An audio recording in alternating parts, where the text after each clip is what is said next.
Hey, it's Friday. Let's form check.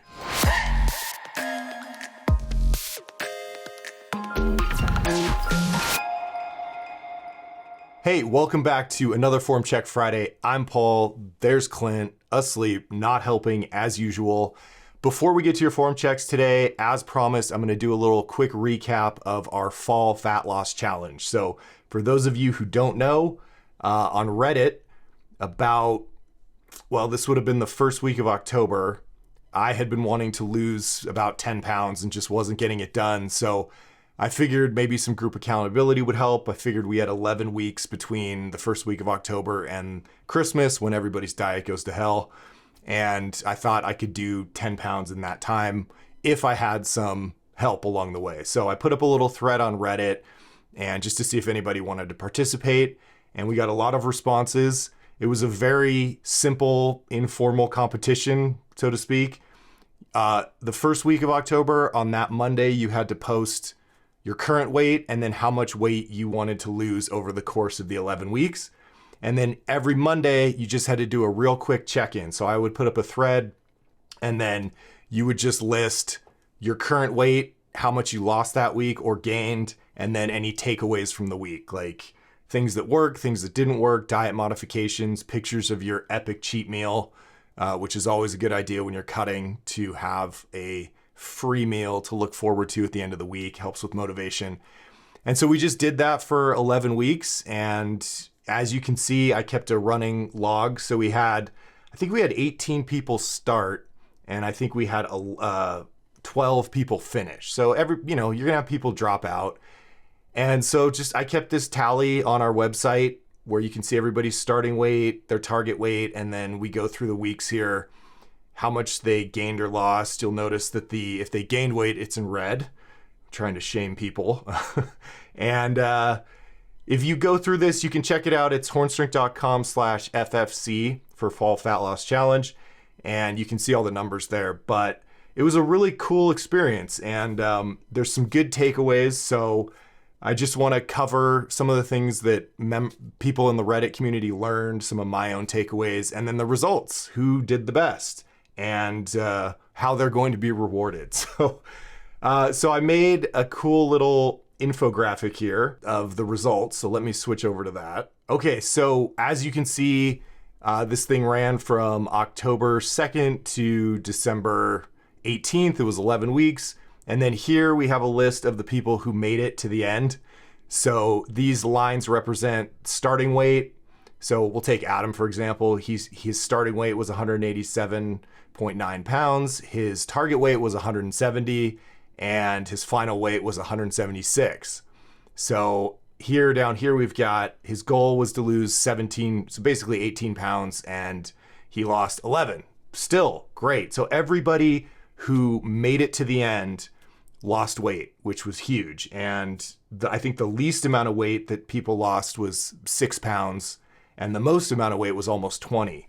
So Ben he was starting at 240, his target was 230, so he wanted to lose 10, and his final weight was 226. So he wanted to lose 10, he lost 13.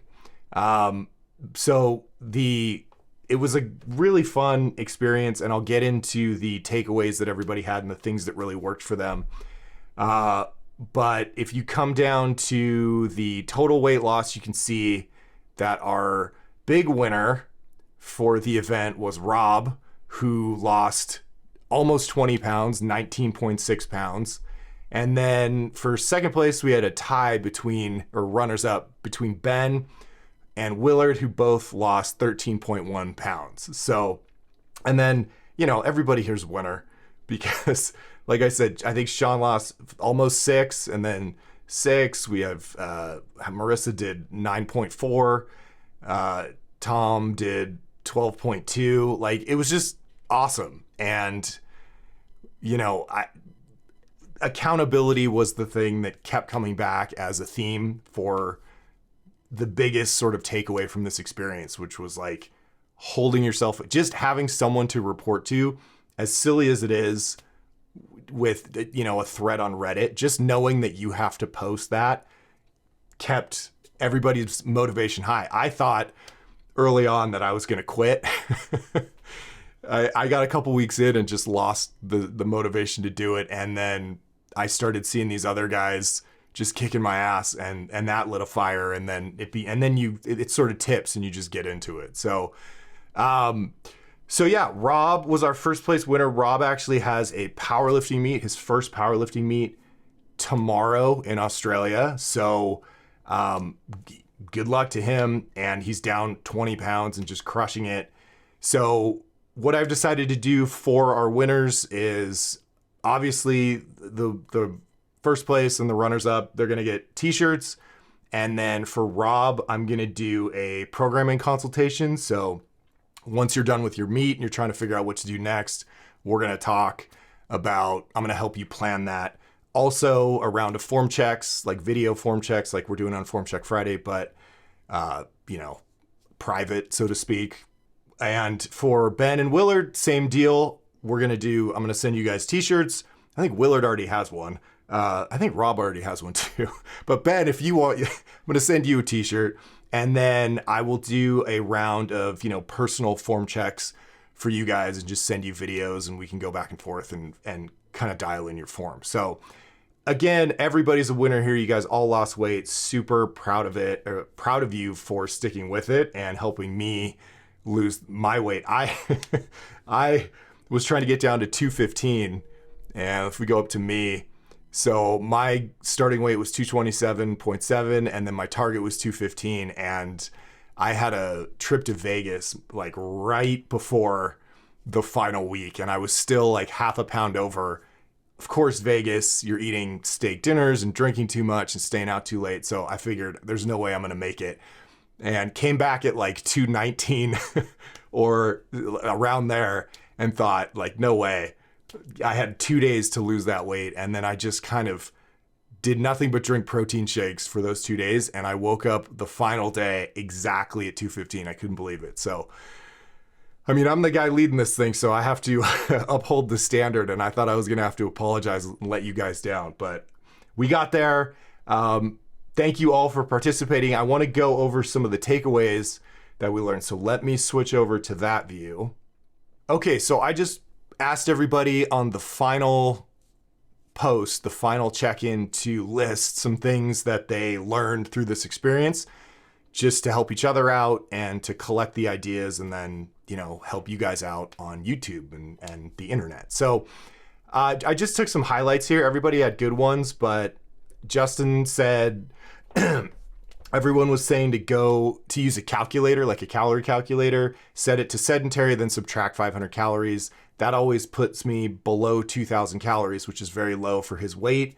I did lose a lot of weight, but it also caused me to yo-yo back up to 260 pounds. I spent the entire our challenge at 3,000 calories, and even more on a few occasions, and was still able to lose nearly 12 pounds. So those calculators are just a guess. Like I've said that before in my book, that like you can't have a formula for everybody, and they're usually pretty bad guesses. Sometimes they're 1,000, 1,500 calories off of what you need. So trial and error is always the best approach. You just make a reasonable guess and then see what happens. Get on the scale every day and watch the number. And if it's not moving the way you want it to move, then you got to nudge it down, cut some carbs out or something like that. Or if you're losing too much weight, then you can, bump up the carbs a little bit. So you're losing about a pound a week. But if you're using a calorie calculator that has you sort of crash dieting, and this was a comment we saw somewhere else in the responses, that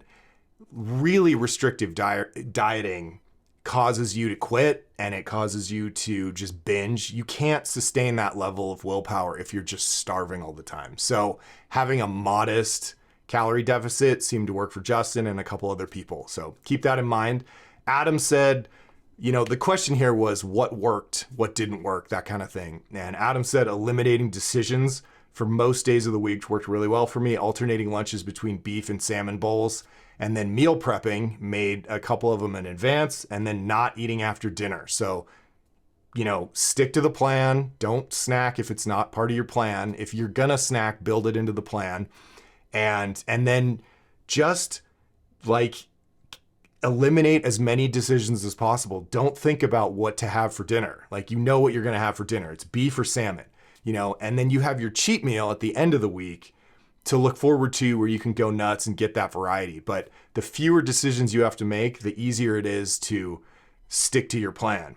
Because if you have to make a choice and that depends on willpower and hormone levels and cortisol and all that stuff, you're gonna cheat. And so that's a good one. That works for me. Just having, it's almost like your workout, right? You go into the gym and you have a routine. You don't just wing it. You squat because it's your day to squat. And you got to treat your diet like that too. It's like you're not eating randomly, you're eating according to a plan. That's how people get results. So when you're trying to cut, when you're not cutting, you can do whatever you want.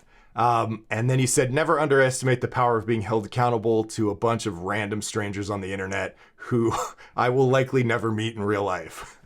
Without the challenge in this group, I would have caved much earlier at the first signs of things going south, which was true for almost everybody.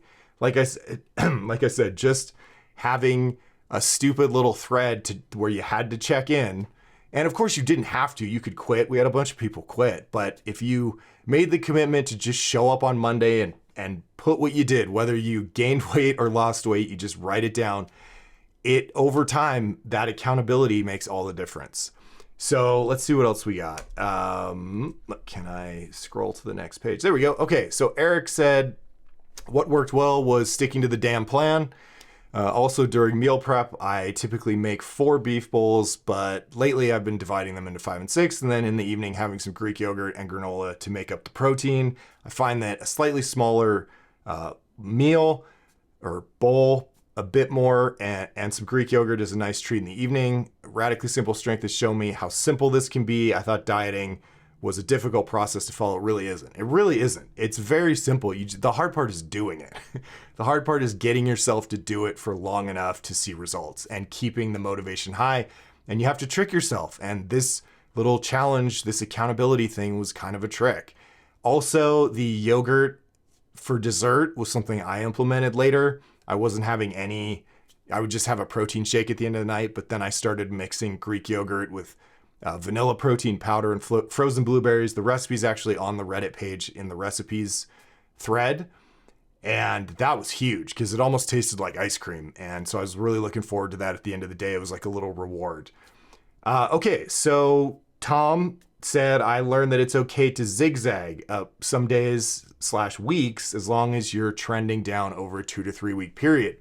Thanksgiving and Christmas are fun times for me, partly because I do more cooking and tasting and drinking. So I knew that I'd have a zag up in a mostly downward sloping graph. I bounced back up a bit in weight since Thanksgiving. Overall, still down 9 pounds since the start of this challenge. If you go and look at the table of everybody's progress on the website, the Google sheet that lists, you will see that almost no one just had a linear fat loss progression over 11 weeks. It was like you'd have 2 or 3 weeks of progress and then you'll see a red number where they went up because some life event happened or they had to travel or something like that. And like, that's going to happen anytime you're doing this. No one gets 12 weeks of just uninterrupted progress. You're going to have dinners and anniversaries and weddings, and you're going to get sick or travel, and it's going to interrupt, your hopefully linear progression, and you're going to see your weight fluctuate up and down, and that's okay. You stick with it long enough, you will see that the trend over 3 months or so is downward as long as you don't quit. But a lot of people, they have 1 or 2 bad weeks and they just give up, and then you never lose the weight. So that was a good lesson I think a lot of people learned, was like, hey, even though I went up this week, that weight came back off.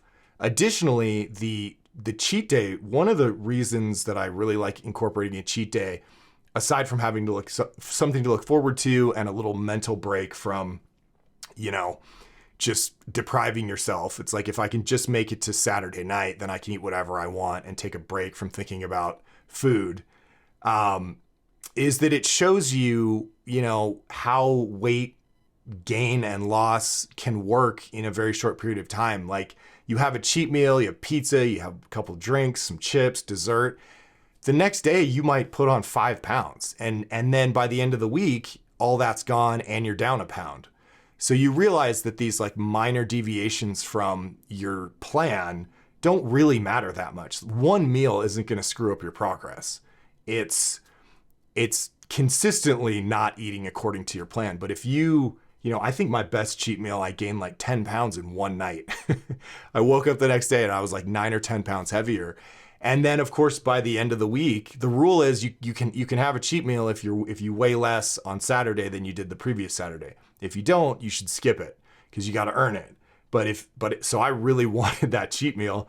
And of course, by the end of the week, I had lost like half a pound, despite gaining like 10 pounds. It's mostly water. So that was an important lesson I learned the first time I did a diet that included planned cheat meals. And I think a lot of people took that away here, that like, it's fun to cheat and that mental break really helps. And then if you gorge yourself, like you eat so much that the next day you just feel nauseous and disgusted with yourself. Like you kind of only want to eat healthy until maybe Wednesday or Thursday. And then you only have 1 or 2 days of restriction before your next cheat meal. So big fan of those.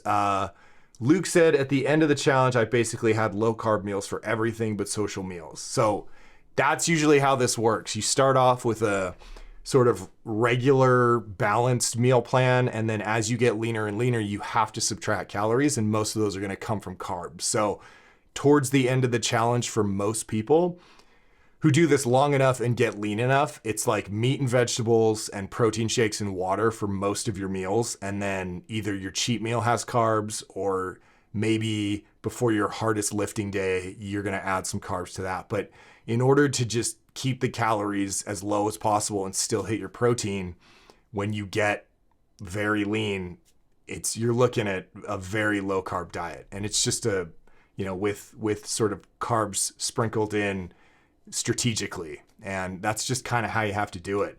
Because again, you have to keep the protein intake high if you want to preserve your muscle mass. So that was those guys. And let's see, the last 3, we had Marissa. This was the first time I ever had to manipulate, or ever tried to manipulate, what I ate to achieve a goal. At first, I felt like I was eating way less than I normally did, and mentally it felt hard. After the first week or so, as long as I got my protein in, I didn't miss the other food much, right? So protein is filling, it's satiating, and it, again, preserves your muscle mass. It was easier to feel restricted when I didn't actually feel hungry. So yeah, like we talked about earlier with people doing these drastic calorie deficits in other diets or previous attempts at dieting, like if you cut too much and feel deprived all the time, you're not going to win that battle. You have to figure out a way to have either consistent, like moderate deficit, or you can have steep deficits, but then you kind of get some of those calories back on your ridiculous cheat meals. So mentally seeing the numbers on the scale go down help keep me motivated to keep going. That's huge. So a lot of people don't want to get on the scale. And my thing is, like, you get on the scale every morning and you look and you're accountable to yourself. Even if you're not doing a fat loss challenge where you have to check in with random people on Reddit, just get on the scale every day. Just look at the number. And then and that way, you know what's happening, right? It's like your checking account. You can bury your head in the sand and just think that, like, yeah, you're probably spending enough money and staying within your budget, but like you don't really want to look because it might hurt. And then all of a sudden you have this massive credit card debt and it just snowballs out of control. And this little problem you had is now a huge problem. Same thing with diet, just daily accountability. Wake up, go to the bathroom, step on the scale naked, look at the number, write it down, save it in an app.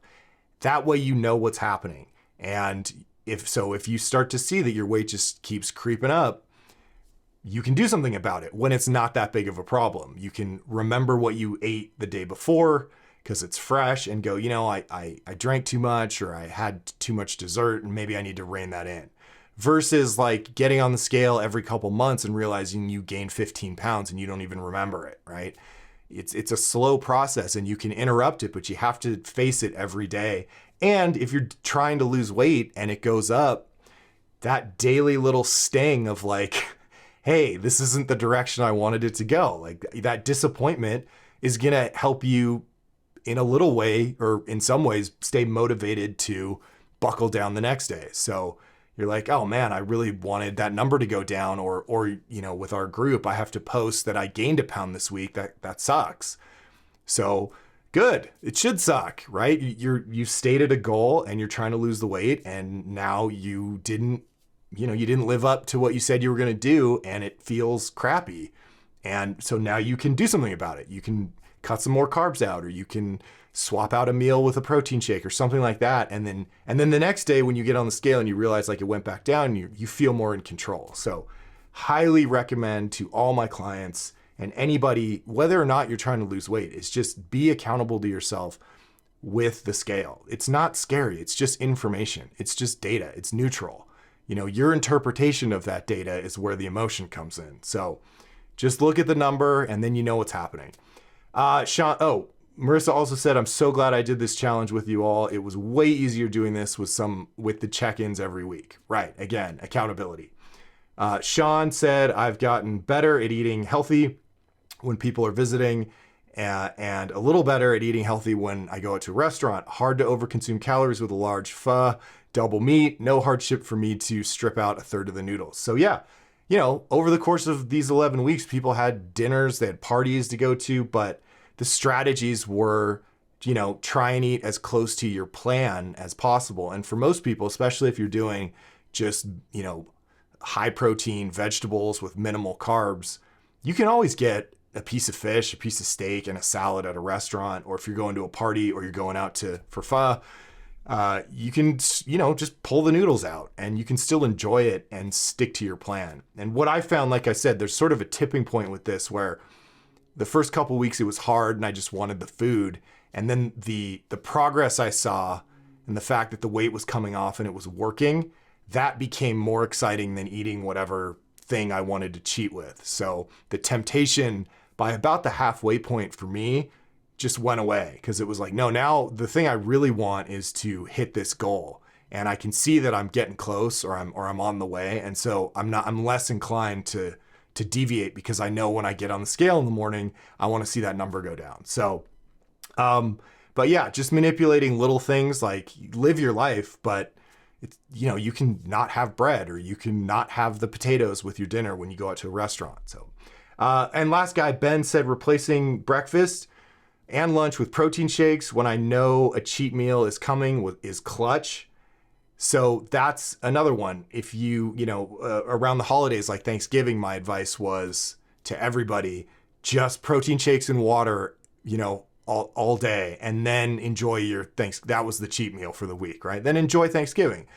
But if you know that you have a social event coming up and you're gonna, you know, you don't want to be that guy who's annoying at the table, or you just want to enjoy yourself, then give yourself a little bit of a buffer. Just make breakfast. You can do intermittent fasting, or you can make breakfast just a protein shake and water, and swap out lunch, protein shake and water, right? Hit your protein, keep the calories low, and build a buffer so that then you can go out and enjoy your meal and live your life. And the damage, sometimes you'll wake up the next day, get on the scale, and you actually are still on track. And sometimes you'll be up a little bit, but you sort of minimize the damage by building in that buffer. So that was huge.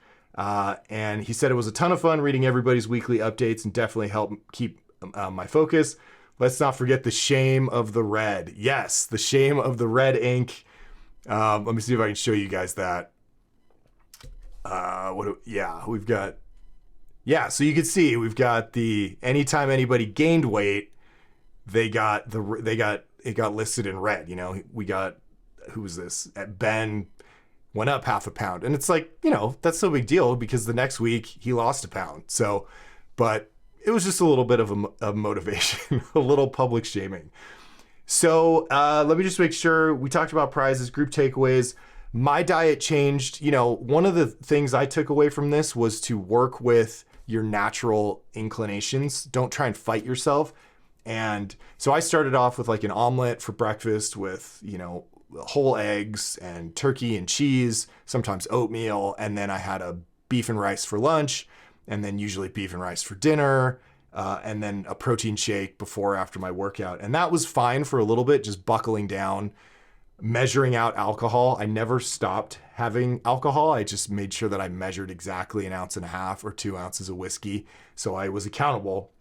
And then I realized I didn't like stopping for lunch.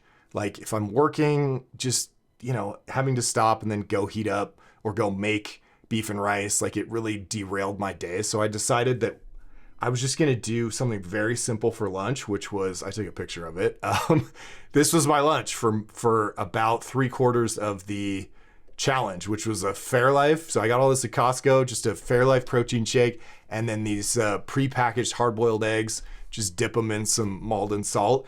Took literally a minute to eat the eggs, and it's like 4 bites of eggs, and then pound the protein shake. I'm done with lunch. I'm back to work, and very low calorie, very high protein, and I'm still eating that. And then the other thing was I switched my dinners from beef and rice to my air fryer chicken and vegetables. So this is chicken thighs in the air fryer. It's leaner than ground beef usually. I didn't eat all that. That was like 2 servings. And takes, throw it in the air fryer. The recipe is on the Reddit in the recipe section. I love that. I still eat this. Like, I don't know why chicken thighs come out really well in the air fryer. So that was huge, and no carbs. And that really helped get me to the end. So those were my little modifications. And then what was the last thing I wanted to cover? Oh, where to go from here. So, where do we go from here? If you're still, if you didn't hit your goal, you keep cutting. The idea here was to learn a system for eating, like an approach to eating, not necessarily like, I didn't really care if you hit your goal or not. Obviously, like the real value of this thing was to learn what works, what doesn't, and, and to develop a strategy or like an overall approach to diet, which is I kind of eat the same thing every day. I know how to manage social events. I cheat to reward myself. I know how to sort of hack my own motivation. And I can see with the accountability part of this, how different things bump my weight up or down and how different changes or modifications I make lower it. So you have like a framework for how to do this, right? That you can take moving forward. So if you didn't hit your goal, keep doing what you're doing. Keep doing the things that worked and stop doing the things that didn't. Maintenance, which is kind of where I am. I'm about, I got down to 215. My body fat got down to about 13%, which is I'm happy with. I think I kind of like the way I look at that level of leanness. But it's so easy for maintenance once you start relaxing and you don't have the competition for things to creep back up. The last time I did this, I was back to 225, 230 without even realizing it. So my advice for those of you who are kind of happy where you are and just want to relax on the diet a little bit, is to set an upper limit of how much weight you're willing to gain before you buckle down. I want to be about a week away from getting back down to 215 if I had to, right? If I just like had to take a picture or something and I wanted to get back to 215, I want to be able to do that within about 7 days. If I just, did a hardcore cut real quick. So for me, one of the things you guys will realize if you've done this and you hit a certain level of leanness is that your body kind of resets. It's what they call a set point, where if you've been 240, you're not paying attention to your diet and you just kind of are always 240. Once you lose weight, the process you'll see fluctuations, but once you manage to stay down there for a little bit, your body has this tendency of sort of resetting that point. So now you have a new weight where you don't even really have to think about it that much, and you just always are a pound or two plus or minus that weight. So after the challenge, I had to go back to LA. I wasn't tracking my food at all. I was eating whatever I wanted, whenever I wanted, drinking, going out, and came back to Idaho and expected that I would have gained, been up to 220 or something. And I was actually only half a pound up from 215, which blew me away. My body fat had gone down a little bit. And so now I'm not, I'm kind of relaxed on the diet, but I've noticed every morning I get up and I'm, maybe I gained a pound, maybe I lost a pound. So, but I want to be aware I'm still getting on the scale every morning and watching that number, because if it starts creeping up close to 220, like that's it. I'm not going to let it go back. And so I end up like 230, 235 and feel fat again. And then we have to do another challenge. So, that's my advice for those of you who want to maintain. Like, you can relax. You're probably going to be fine staying around where you are now. But don't let it slip away. Set an upper limit of maybe 3 to 5 pounds where if you see that number, now you got to go back and buckle down again, because it will get away from you and this will have been all for naught. And then bulking, those of you who are like, I'm done cutting, this sucks, my training sucks, I want to set some PRs and go back and crush it. Slow, right? Slow bulking back up. Pick a weight or body fat percentage that you like as a target. So if you got down to, as an example, like 13%, maybe you're going to let yourself bulk back up to 15%. And there's a calculator on the Reddit in the sidebar on our Reddit page. I think I can show that to you. Over here, the body comp calculator. So that's something that you can copy into your own Google Sheets, and it has a bunch of different ways where you could say like, what would I have to weigh to be 10% body fat? And if I wanted to bulk back up to 15%, what would I end up weighing there at so it's a cool calculator that has helped me and my clients out. So you can kind of pick where you want to go from there, but do it slowly. You don't want to just, I'm done dieting, now I'm just going to crush whatever I want, like every day is a cheat day, because you're just going to put on a whole bunch of body fat that you're going to have to take off later. So once you lose some fat, like through this challenge, your body as you get leaner, your body gets better at partitioning nutrients to muscle, right? And less to fat. So that's the advantage of this, is when you bulk back up, if you do it right and slow and mostly good food, high protein, not a lot of excess sugar and stuff like that, your body's more likely to use that to build muscle than store it as body fat. It will still do that. So you got to be careful. But if you just overload it with, I'm done, I did a cut, now I'm going back to a free for all, you're going to put on a lot of weight very quickly and a lot of body fat. So, maybe if you're bulking back up, usually if you're not a brand new lifter, 0.5 pound a week should be your goal. And then again, get on the scale every day and watch that number. Keep yourself accountable. So, okay, that is the wrap up and the takeaway. Thank you to everybody who participated. Congratulations to Rob and Ben and Willard. And you guys, I will hit you up with how we're going to do I got to get you guys t-shirts. And Rob, we're going to do a programming consultation when you're done with your meet. Good luck, by the way. And then we'll do some form checks for all of you guys. But thank you to everybody who participated. A lot of fun. And we will definitely do it again. So if you're interested in participating next time, maybe we'll do it, in a couple months. And hopefully we'll have some more people. So let's get into your form checks.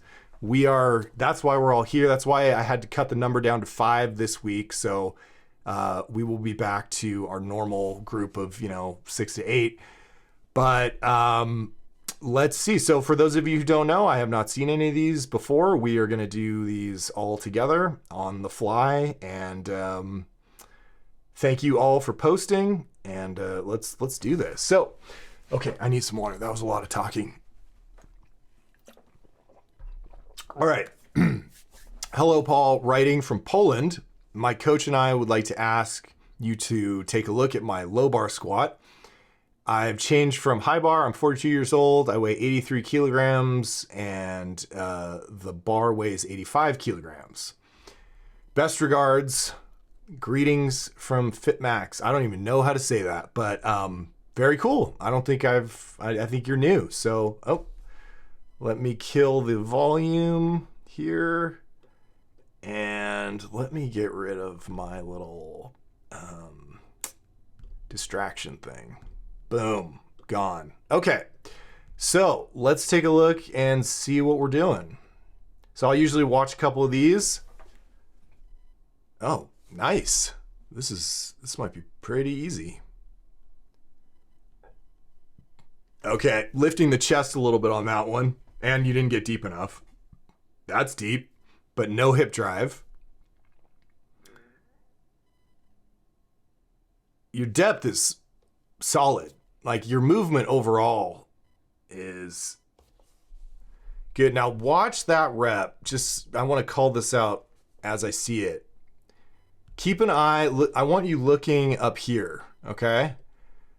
So first of all, we'll talk about your wrists and your thumbs, but keep an eye on your elbows and your upper back like this, because what's gonna happen is, as I push play, you're gonna see yourself kind of dump, your elbows are gonna lift up and you're gonna dump the bar up a little bit on your neck. Or your upper back. You see the elbow position there? All right, let me go back. Let's see if I can pause it. So if you kind of look at the angle of your forearm here, and then we go and have you, right, now look at it. Now it's almost like perpendicular to the ground. Okay, so what I want in this position is that same forearm angle, right? If it's here at the start, it should be here at the bottom, okay? But if you're lifting the elbows up as you're leaning over, you're actually doing a pretty good job of keeping this up. You're keeping your upper back arched and tight, but I'm worried that with heavier weight, you're gonna dump that bar up on your neck, and that actually may be what's happening, which is why you're lifting your chest too soon, right? So see that? So out of the bottom, let me see if I can hit this. Okay, so that one's high. So you can see, like, that's, you didn't hit depth on that one. Your knee probably needs to come out a little bit more. But let's find one of the ones where you nailed depth, because you had some really good ones in here.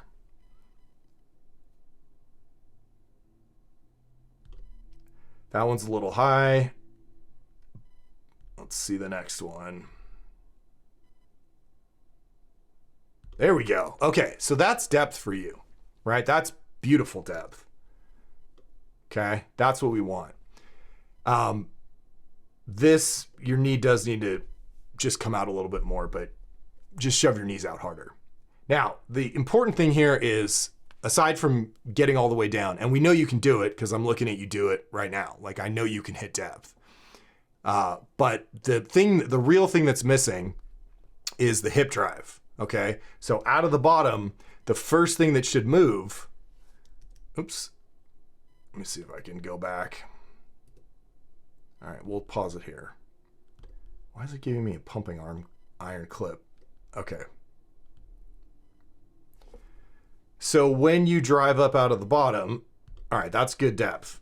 So what I want is for this, your low back, okay, this area right here, that moves first, okay? That moves, I should see this. I should see your butt lead you out, okay? Almost like I'm standing behind you, grabbing your waistband and just pulling you straight up. What I don't want to see is your chest lift, okay? So I don't want to see this segment lift that way out of the bottom. I want to see that happen towards the top, okay? So this is what starts the drive up, is you driving your ass up, okay? And you maintain your back angle as best you can, right? It's gonna change a little bit. In aggressive hip drive, your back angle will get 2 or 3 degrees more horizontal for a moment, right? And then the shoulders are gonna catch up. So out of the bottom, I'm gonna see a little pop here, and then this angle is gonna lock back in, and it's gonna stay like this until you're almost at the top, and then you're gonna stand up. Then you're gonna lift your chest. But what you're doing is just opening up your hips right away, which means you're lifting your chest and not driving your hips. So you don't have power there. So this is good news, because if you learn how to drive your ass up and use hip drive, you will lift a hell of a lot more weight. Okay? So that one was actually pretty good. There was some decent hip drive, and then it kind of goes away. So you can see the first thing that, if we go back on this rep, the first thing that moves, you can even see it where I paused it. Okay, so you're approaching the bottom. Just keep your eyes about here, okay? And you'll see that your chest just starts to lift, when what I want to see is your butt lifting, okay? See that? You're just raising. So anytime you lift your chest, you kill your hip drive. And the hips are where all the power is. Okay, so let me see if I can find a video of... Oh, yeah. I mean, my man... Oh, what's this one? Hip drive. Oh, okay. So I saved some examples of just like good hip drive. And this is one of our guys on Reddit. So if we watch his hips, so same thing, watch his butt on the way up. See that? See how his ass leads him out of the hole? Right? And then the chest becomes more vertical when he's near the top. So he's going to lean over right away. And then out of the bottom, there's that pop with the hips. Okay? And then the back angle kind of catches up after we see that aggressive hip drive. And then he's holding it. And then at the end, he's going to stand up. Okay? So easy. I mean, it's a simple fix. It's not easy to do. But you got to lean over right away. And you're doing a great job on the way down. You got to make sure you hit depth. Right? And then you've got to focus on... So lean over on the way down and stay leaned over as long as you can on the way up. Okay, lean over on the way down and hold that back angle as long as you can on the way up. When you get to the point where you're almost at the top, then you can start lifting your chest. But if you lift your chest right out, or like 2 inches out of the bottom, you start opening up your hips like that, you're gonna kill all your power and you're gonna hit a sticking point. All right, so let's watch one more time. I'll finish the set and then, so good leaning over, right? And so now we just need to see you drive your butt up, and instead you shifted forward and you tried to lift your chest up. And that may be a side effect of, it usually is, you are doing an unusually good job of, despite lifting the elbows up on the way down, keeping that upper back extension. Normally, if I see someone do that, their upper back rounds and the bar rolls up, but you still might be feeling, as you jack your elbows up real high, you still might be feeling that bar roll on your neck, which is going to cue you subconsciously to lift your chest to save the bar from dumping it over your head, right? So I want you to do a better job of maintaining this position with the forearms. We can kind of see it here, right? That's fine. So keep the elbows down and just lean over. And you can do that, right? If you, like, it's possible to do that. You don't have to dump it up on your neck when you lean over. And you're just gonna have to play around with that. So keep the chest up, keep the elbows down, and then lean over. Maybe you lean over a little bit less in order to do that. But just think about, be aware of the elbows, keep them down, and then focus everything on the hip drive on the way up, and I think you should be good to go. Okay, so work on that, and let's see if I got another little video for you. Oh, my man Josh, I love this one. He's such a badass. All right, so we're gonna watch Josh's squat. So look at his forearms, look at the angle of his forearms, and look at how it barely changes, and then you see his butt drive up, right? So big breath, he's gonna lean over. The forearms lift a little bit, but not much. And then if you keep your eye on his hips, you're gonna see his butt move first, boom, and then that back angle locks back in. So that's what we want, okay? Make it look like that. Keep the elbows down as much as you can. Make sure you hit depth on every rep, and then drive your butt up. And if you do this, you will lift more weight, okay? It will be like, once you dial this in and start using the hips, the weights are going to start, and it clicks, the weights are going to start to feel a lot lighter. So, all right, thank you for posting, and let's move on to the next guy. Let's see. Hello, this is my most recent squat from the intermediate B template, which I've been running for about 12 weeks now. This is 270, and I missed my 5th rep. I'm not concerned with missing the rep, but I'm guessing I've got a number of issues going on from depth to knee slide. My questions are, what's going on and what should I do during my next session? Attempt to correct the 270 or correct at a lower rate. I think you mean weight. I'm 49, I weigh 166 pounds, up from 159 ending in October. Okay, let's take a look. A lot of questions there.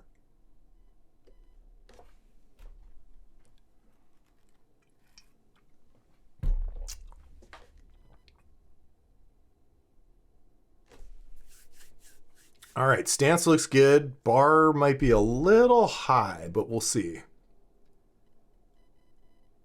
Ooh. Okay. Okay.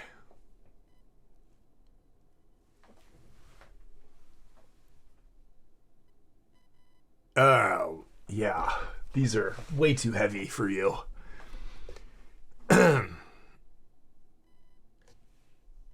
It's okay. How many? Oh, you're doing 4 of these? Are we going to see the failure? I don't know if I want to watch that. Okay. Oh, we are going to see the failure. We get to see the show. Okay.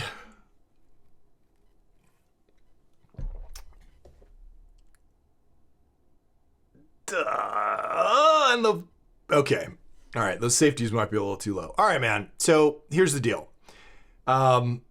This is too heavy for you. It was too heavy for you a while ago, and you didn't fix the problems, and you kept piling weight on it, and now the things that needed to get fixed didn't get fixed, and it just got worse and worse and worse. So this is, I've talked about this before. This is something everybody does when you train by yourself in your garage, and you don't have someone holding you accountable every week, every workout. You don't have a coach.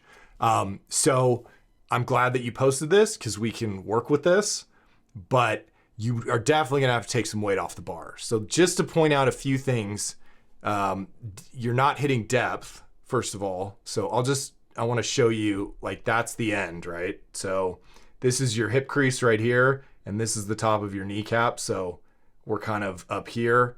And what I need to see is a line that looks kind of more like this, okay? Where this hip crease drops just below that line, okay? So, your stance might also be a little too wide. I think that's gonna limit how deep you go before your adductors stretch out. So if you just bring your stance in a little bit, maybe 2 inches, maybe 2 inches on each side, something like that, like shoulder width, you're gonna get your depth you'll just drop down without having to think about it because the adductors won't hit their limit of how far they can stretch until they get a little bit lower. So that's one easy fix. It's just narrow your stance 2-3 inches. Okay. The rest of this is anything I tell you is just going to be, so you see the knees caving in, right? Like that's not really knee slide, that's knee cave. And so they're buckling in like that. Obviously you're aware of this. Again, also a factor of having your stance too wide. It's harder to keep your knees out if your stance is too wide. So another argument for bringing them a little bit closer. What else do we see here? And then if you don't hit depth, you're not going to get a stretch reflex or a bounce. You're not going to get hip drive. With the knee cave, you're going to lift your chest too soon. You're going to lift your chin. So this is I don't want to spend too much time pointing out all the things that are wrong with this because it's going to be a waste of time. We need to see a manageable weight for you. Hi, buddy. Clint wants to see. Look at his squat. Okay. I need to see what this looks like at a manageable weight, and then we can dial in your technique errors there at a weight that's light enough for you to actually fix them. Like you can't fix this at this weight. So I would say what are we at, like 270? So, well, let me watch one more. Yeah. So the reason we can't just fix your form, one of the things is that, you're missing 6 inches of depth, which means there's a whole bunch of muscle mass down there that hasn't been getting trained, right? Because you haven't been hitting that range of motion.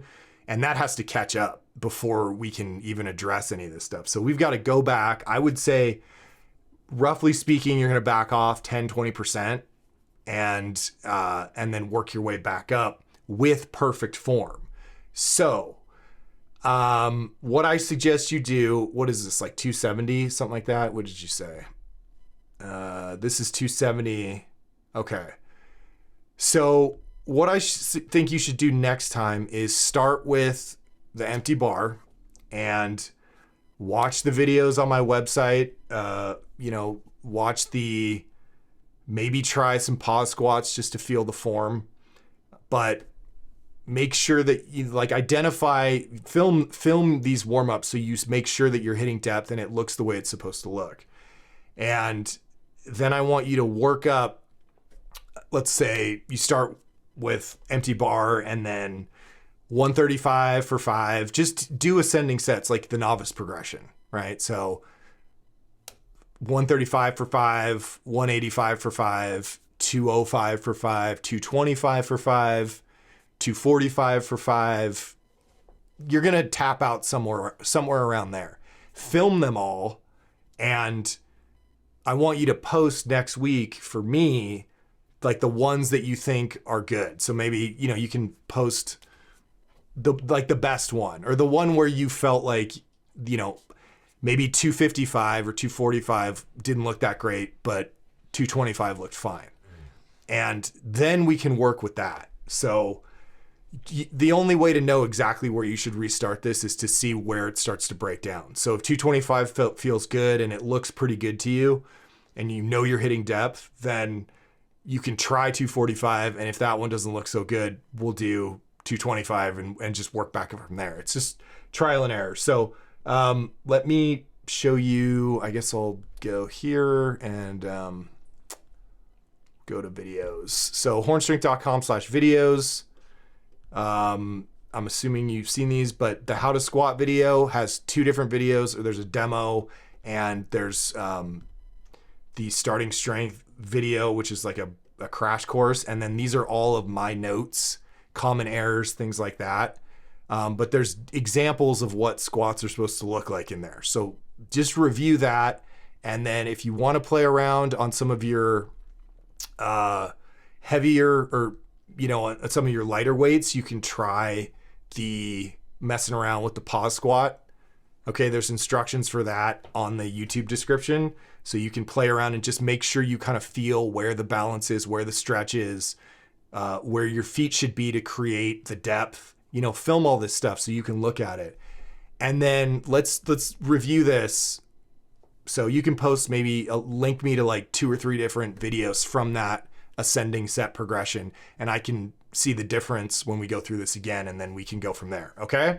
So review all that stuff, fix your stance, and then give me your best shot next week at different weights, and we'll work on it. Okay. But I know it's frustrating, but this is kind of why we do this, and we'll get you there. If you can look at some of the past episodes, we've had guys just like crazy transformations with their squat. Makes me super happy to see. So if we stick with this, we'll get it dialed in. All right, man. So thank you for posting, and keep going. Don't give up, and we'll get there. All right, let's move on. Okay. Oh, did I skip someone? Nope. Okay. El Guapo 30. I think we had you last week. Thank you for reviewing my squat last week. I followed your recommendations by watching the video. Let's get to the bottom of your squat. I have been working on narrowing my stance and staying balanced over the midfoot and hitting depth. Looks like I need to lean over and look down more. I appreciate you reviewing this video, for reviewing all your videos this week. Reference 6 foot tall, 220 pounds. Started the Radically Simple program at 215 pounds. Okay, so you gained 5 pounds. Not bad. Let's see how it goes. Okay, yeah. We had you adjust your stance, I think, a little bit.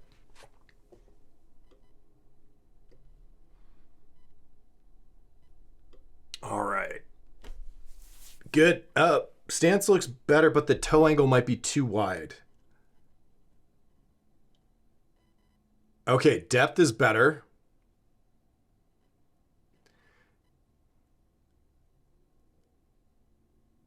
Okay, you fixed your head position on that one.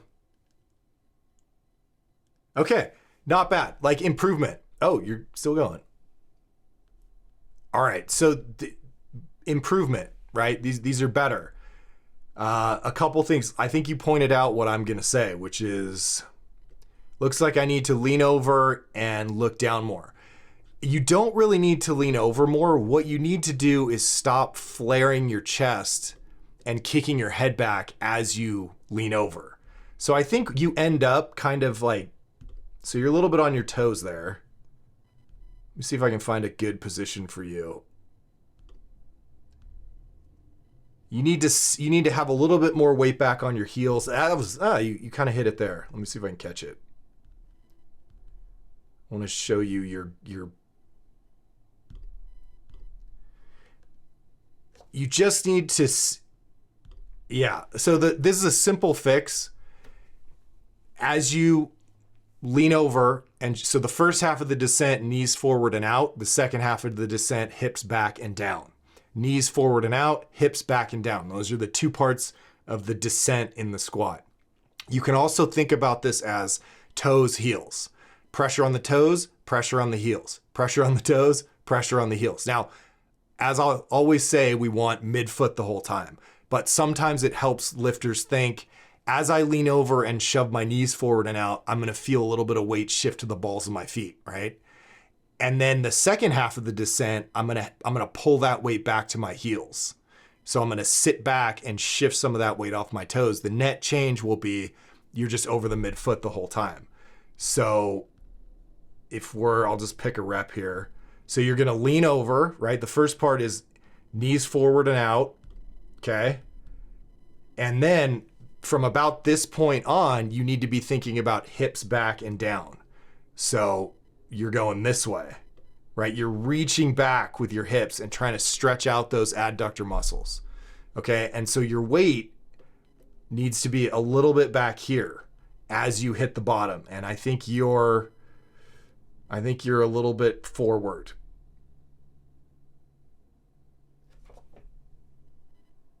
Yeah, that one's not bad. I think you kind of nailed it there. Yeah, so that rep right there you can see you kind of sit back a little bit more and you hit depth when you do that. You get a little bit more weight on the heels, right? That final sort of reaching back and shifting back just a little bit to drop your butt down. That was probably your best rep on the descent, and that's the one where you really hit depth. So let's see and I want to see if you're getting your knees forward enough. Yeah, you don't have knee slide, which is good. So your knees aren't slide, which means you're getting your knees forward enough in the first half of the descent. That was also a pretty good one. Yeah, okay, all right. So maybe I only noticed the bad ones at first, but the more I look at these, the more like that's a solid bottom position. Okay, now I think your toe angle is your toes are too turned out. So I'm just specifically kind of, that one makes me think you might have too aggressive of a toe angle, but not by much. So maybe just turn your toes in very slightly. I think the stance width is good. I think the angle just might be too aggressive. So maybe just bring them in like an inch. Okay, rotate them in, but leave your heels where they are. Now, so this is pretty much like spot on with your depth. The upper back looks good. The head is down. So some of the reps you're kicking your head back. Now the problem is the ascent, okay? The drive back up is where we're going wrong. And it's the same thing I talked about earlier in this episode.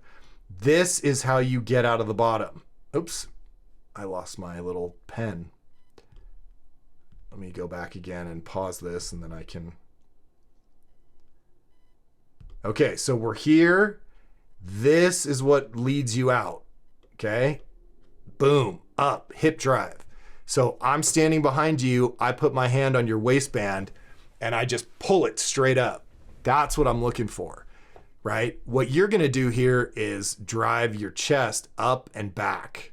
You're just gonna stand up, okay? You're gonna see this angle right here just immediately start to open right out of the bottom, and that shouldn't happen.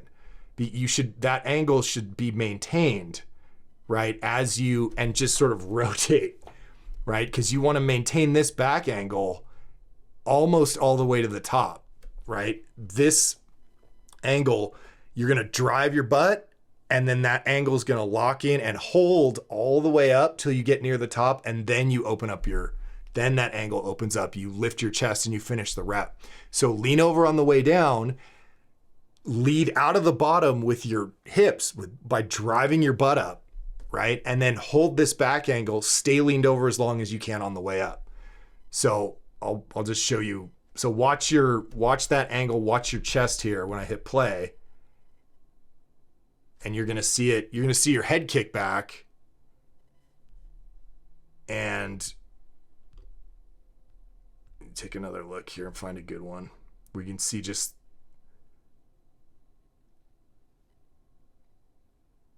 yeah, that's a more exaggerated example of what I'm talking about.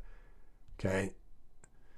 So as you go down, you're leaning over, you got to keep your head this arching. So as you lean over and you start arching like that, that should happen before you start the rep.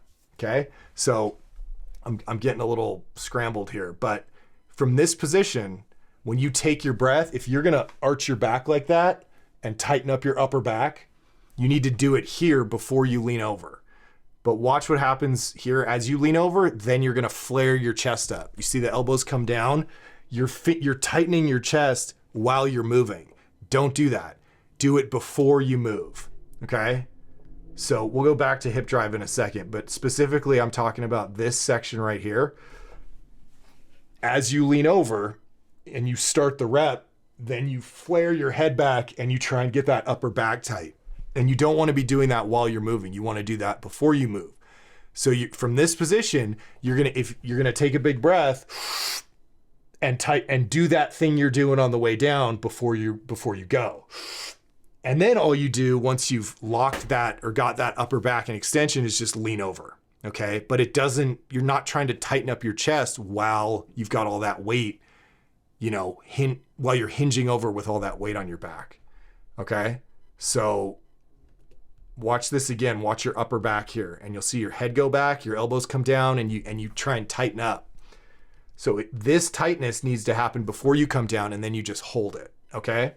And notice that the head angle right here kind of kicked back. You fix this later where you just keep your eyes on the ground the whole time. That'll correct a lot of it. Okay. And then on the way up, you just stand up. You're just opening up your chest. If we watch your butt, if we watch your hips right here, we're not really going to see them lead out aggressively. Okay. Now, just as an example, and we already did this on this episode, but, we're going to go back and watch some of the, so this is my buddy Josh with a beautiful squat and you can watch his upper back. See, it's already tight. When he takes a breath, he tightens it and then he just holds it and then watch his hips. Boom. You see his butt lead him out of the bottom. So that's where he gets tight. And then you can clearly see that his butt leads him out. Right? And he doesn't lift his chest. He holds the angle. And then when he's like past the halfway point, that's when he starts to open up his hips. Okay. I'll give you one more just because I love watching Josh squat. Oh, what about this one? Oh, it's the same thing. I thought I had two different ones of him. Let me see. And this is another one we watched. Right? This is one of our other guys. But same thing, watch his hip drive. Okay, so he got tight there, and then boom, you see the hips lead him out. So he's gonna get tight when he takes his breath. That's when you see the upper back extend. And then you can clearly see what's leading him out of the bottom is he's driving his ass up.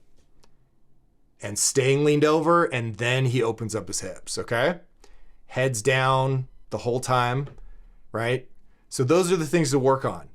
Bring the toes in a little bit less aggressive, right? Keep your head on the ground, set your upper back when you take your breath and before you start the rep and just hold it tight. And then lean over as you, right? Knees forward and out, hips back and down. As you lean over, a little bit of weight to the toes. As you sit back into the bottom, bring that weight back to the heels like you're doing on some of these. And then once you feel that stretch reflex, that little bounce at the bottom, you drive butt first. You maintain this back angle and you drive your ass up and then you hold it. So you lean over on the way down and you stay leaned over as long as you can on the way up. Okay. Don't open up your hips and lift your chest until you're past the halfway point on the ascent. Okay. Work on that stuff and let's do it all again. All right. Cause we're getting there. So this is how it works. Incremental progress.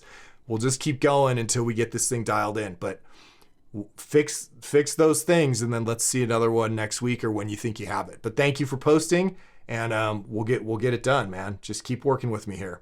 All right, last one. Hey, this is Adam from the Fat Loss Challenge, and various programming questions.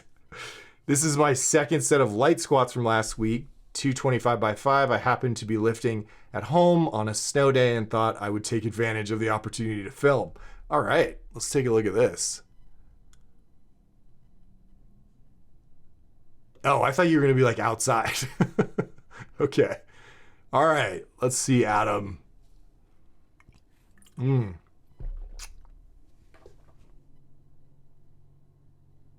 Oh man, this is going to be like the same form check I just did with the guy before you. Like the same notes. Oh, good. You hit depth on that one when you fell quickly. Okay. So your cadence is a little, that one was pretty good, but all right. So it's funny. These are like all every one of these is like a different thing. All right.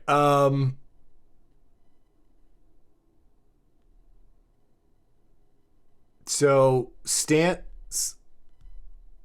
All right, we'll just go through these kind of one at a time.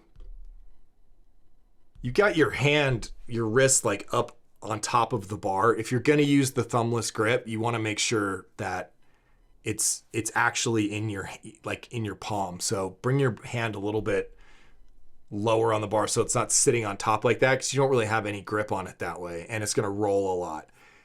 Or use the thumbs around grip, which is what I recommend. But we'll talk about that. You can see on both of these, your wrists are kind of sitting like this.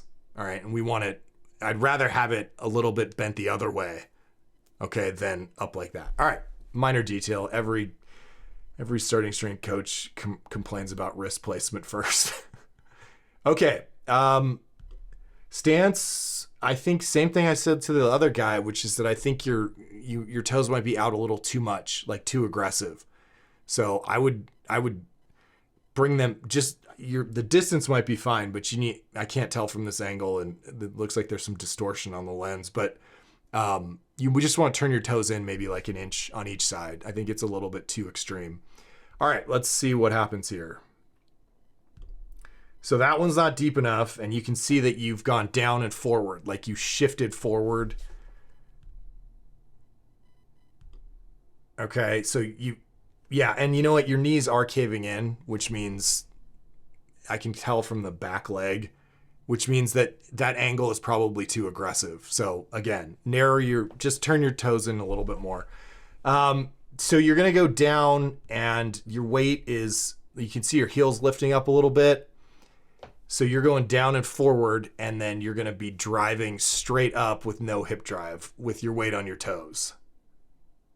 Same thing. Every one of these, you've got too much weight forward and zero hip drive. So again, out of the bottom, this is what leads you up. That's what I should see move first. Okay. And what I'm going to see move first is this. You're just going to stand up without driving your butt up. So let's see. And again, you're going down, and then as you drive up, you're kind of, I mean, you can really see it right there. Like it looks like your heels are about to lift up off the ground. Okay. So yeah, and lots to dial in here. Let me try and summarize what I want you to do. But see, like, watch the relationship between your hips and your shoulders on this one. Okay. As you come up, you're going down, forward, and then I keep missing it. I'll slow it down for you. All right. This will be nice and dramatic. So just keep an eye on your butt and your shoulders and watch the relationship. It's perfect, and it even becomes more vertical.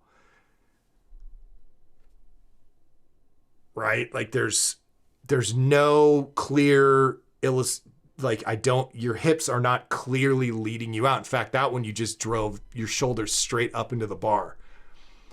Versus, again, for the third time on this episode, watch Josh's butt. Just keep your eyes on his hips and tell me if Watch what comes up first. Boom. You clearly see his butt come up first. Right? And then the back angle catches up. So there's a little change, and then, but not much. And then he holds that back angle the whole time versus just driving up with your shoulders. So, but a lot of this has to do with the fact that you're not balanced at the bottom. So for the first time this episode, well, I think I already mentioned pause squats, but you should work on some pause squats with maybe 95 pounds at first. And you know where they are. They're on the videos page. I mean, I guess in case someone on YouTube is watching this, hornstrength.com/videos, pause squat. Do that exercise with like 95 pounds. And you need to figure out what the balanced bottom position feels like, because that's where all of this is going to stem from. So you need your weight you got too much weight on your toes. So the bar position looks pretty good. The way you're built, you're going to be fairly vertical. You're not, because of your segment length. I think you got long legs and like a short torso, or maybe the opposite. But like if that bar looks where it's supposed to be. Sorry, we're at the end of the episode. It's been an hour of me talking. It's just balance, right? So you need to shift your weight back, and you're probably going to need to lean over just a little bit more. Once you get your weight back towards your heels a little bit, you're going to have to bring that bar down and forward to counterbalance. Okay. So your back angle will change slightly, but because of how your segment lengths, I don't think you're still going to be pretty vertical.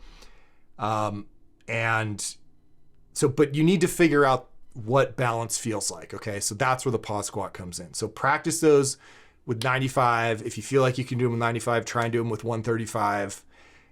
Pause for 3 seconds. But the main thing of the 3 questions, did my knees cave in? Is my chest up and tight and my upper back extended? And is my weight balanced on the middle of my foot, or am I on my toes or my heels? That's the important question for you. Is my weight, because when the first time you do this, you're going to notice that you're on your toes. And then when you rock back, to be like, oh, that's where it is. That's what I want you to feel. And I want you to like internalize that sensation of the balanced bottom position, and then sit there for a few seconds and then drive up, and then try and get to that balance point every time. And you will have to lean over a little bit more, but that's the key here. And then from that bottom position, you're coming up with hip drive. So once you've done the pause squat and you know what balance feels like, and you can hit it every time without having to make an adjustment, then you're going to move on to the bounce pause squat. So go down there, perfect balance, bounce your hips 3 or 4 times, and then come up. And that'll help you with the hip drive, okay? So just start light, and then once you feel like you've got it, so you have a light squat day in your program, right? Which is great. So you can practice pause squats and bounce pause squats on that day. And then once you sort of get the hang of it, you can try it on your heavier day. You might need to reset a little bit. I don't know. But you've got to get that feeling, and it'll carry over. And the good news is, like I told the other guys in this episode, once you learn to, get balanced and use your hips, you're going to be lifting a hell of a lot more weight, right? Because it's going to be more efficient. You're going to be using more muscle mass. It's going to be more balanced. There'll be less slop, less leverage, less unintended leverage. Let's put it that way. And more muscle mass involved. I think I already said that, but so that's what I would have you do. And if you want, you can post next time, you can post your set of pause squats so I can take a look, make sure that they look good, make sure they feel good to you before you post them. And then maybe you want to, whenever you feel like you've carried that position over into your regular squats, throw up another video and we'll go from there. But yeah, that's really the main thing to fix, is just if you fix the bottom and you get that right, the rest of it should fall into place. Okay. Thank you. And how did Adam do on the fat loss challenge? Let me see. Can I go back to that? Adam. Oh, Adam did. You lost 11 pounds, Right on, man. Okay. Guys, I think we did it again. We made it through. Yeah. Okay, so we will do this all again. Thank you all for posting, watching, listening, sharing, viewing, subscribing, whatever. And hope it was useful. Questions, comments, leave them in the thread or on the YouTube, wherever. And I will see you guys in a week. We will do this all again. You guys have a great weekend, and thanks for being a part of this. Take care.